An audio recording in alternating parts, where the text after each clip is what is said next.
Jack Crumlin and I have been in the consulting business 10 years this year. It's a great achievement. We've made the transition from corporate life or government life into the consulting world. We often get asked, how did you do that transition? How did you make the move from where you were to being a consultant now? And we thought in this video, we would share with you some of the perspectives. So Jack, tell me about some of the basics of being a consultant, purpose and need. Two key areas, I think, Roger, as I reflect on how I started and made that transition. Basic needs, really important. I'm Scottish, you'd expect me to go to this, but be honest about the financial situation that you're in, your health, and most importantly of all, make sure that you have a quality discussion with the significant other in your life about what this transition could mean for good and some of the challenges associated with it. So that basic needs piece is really, really important. Part of it is also then being really clear about the purpose, the why that you want to do this. If I reflect from my own point of view, I'd been in an environment where I was getting rewarded for something that I did, my profession, and that was fantastic. Becoming a consultant, though, gave me the opportunity to think about something I love and perhaps something that the world needs.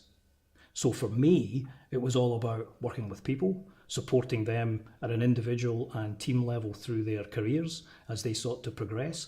And it's become pretty apparent that I think the world needs that. That's indeed where our corporate motto came from in terms of helping leaders be successful, but keeping them safe and sane. Roger, the next question that we tend to get asked after those basic needs and purpose is, what type of consultant should I be? What type of consultants are there? Jack, I was given a piece of advice some time ago which I thought was really informative. Think of a triangle, and the 3 points of the triangle are 3 different types of consulting roles. Yep. One is as an expert, deeply knowledgeable in a field. Another point might be as a contractor, in essence, doing as bid, coming in for a particular piece of work on a very narrow front and then leaving, not adding any other value particularly. And then another point of that triangle is as a facilitator, working with the client, growing with the client, sharing risk and perspective, and perhaps drawing on expertise, perhaps drawing on a little contractor, but it's a blend, it's a subtle change. If you look at those 3 points of a triangle, I think that's an informative way of going, where am I? What do I want to be? Solo or with others? It's an interesting question. What's your view? I can speak personally in that I value working with others. I think there's a piece about discipline and accountability that certainly in terms of what I was looking for was really important for me. So therefore, quite frankly, flying solo, working on my own, not having that interaction, that wasn't going to work for me. The challenge then comes from how do you find the right person to work with, but really, really clear. And I think that's an important thing that you have to be clear on at the outset. And in my case, Jack, I was similarly aligned with you. I wanted to work with someone. I wanted not to be on my own because I need the stimulation and perspective I gather from others, creative and so forth, to go to market on. Jack, at this point, we've got the fundamentals sorted and a sense of alone or with others and how you might go. What's the skill set in your view for being a successful consultant? I think there's 2 parts to that. You absolutely will seek to build upon whatever professional skills you've got from the experience you've had in the role that you had before becoming a consultant. That's one part of it. But there's another piece that you may have to learn some other skills. You may have to develop some other qualifications. And it's about being very clear, coming back to your observation, about what type of consultant do you want to be? To what extent do you need to actually learn something else? To be a contractor, for example, you may well simply be able to rely upon what you've done. Whereas to be a subject matter expert, that may require you to be on your feet, to present, to have a completely different business model to operate on. So skills is a bit broader than simply your professional qualifications, I think would be the key piece there. Jack, in being a consultant, a next hurdle is, can I win business? Would I buy me? It's a great question. What's your view on markets, go-to-markets, and how to win that first client? It's probably the fundamental question that we get asked as part of all of these conversations. What we did to inform our audience, we had a choice. We had a choice between going to a market of people that we'd never met, that we'd never worked with, and seeking to entice them to buy from us. Or alternatively, we go the other way and find a small number of trusted advocates and people that we had worked with throughout our professional careers, and trust that we would have enough of a relationship with them that they would actually engage us to support them in whatever their transition was going through. So that was the choice that we made. And we focused on a dozen clients in the early stages. And over the 10 years, I'm particularly pleased to say that that has grown through referrals, word of mouth, etc. and we still haven't made a cold call. So the question that people always ask me is, I'm really worried about making a cold call. My message to them would be, don't make one. Because if you make one, that means you've already exhausted every single other person in your network. Another piece, I guess, Roger, is that boring part of being a consultant, which is admin. It's a business that you're running. Any pointers there? It's not to be avoided, Jack. Yeah. That you've left a large organisation because you're trying to avoid bureaucracy and go to a small business, actually, you still have bureaucracy. You still need to get the bills out. You still need to get paid. You still need to keep up on your technology skills.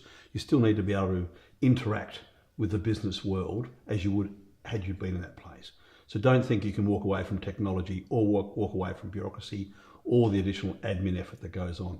It's just as important as it ever was. And it may link back again to whether you choose to work with someone else.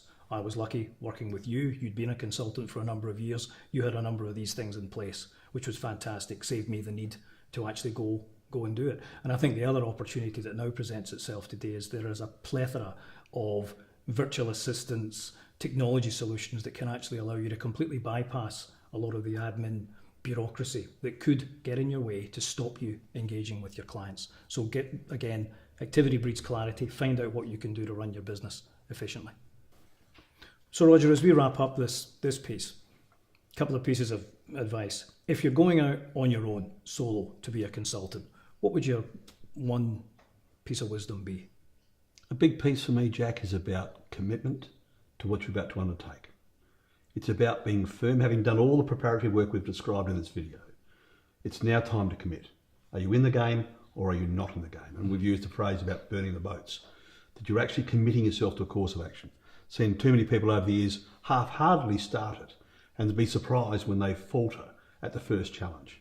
Well, for me, if I look at it on the basis that you've chosen to work with someone else, and I reflect on what I think is the most important thing we ever did in our business in those early stages, was bringing someone in independent to allow us to have a dialogue with each other about things that were important to us in our lives. Not necessarily the business plan that we were going to have or the markets we were going to try and target, but what was important to you and I.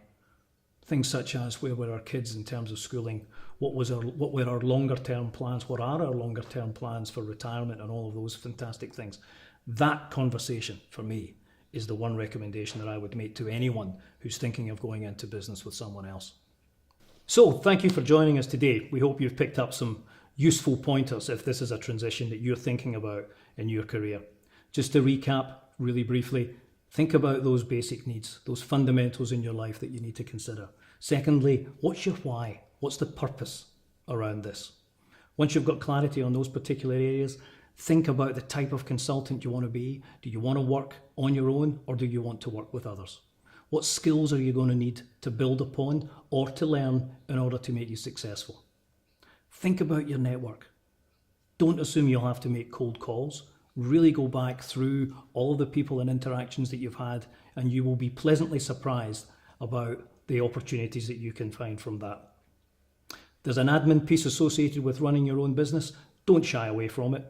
Be smart, use technology, and talk to others who have already gone down this path about how you can actually get things done quickly and efficiently. And the final thing that we'd like you to do as part of this exercise is we'd love to hear from you.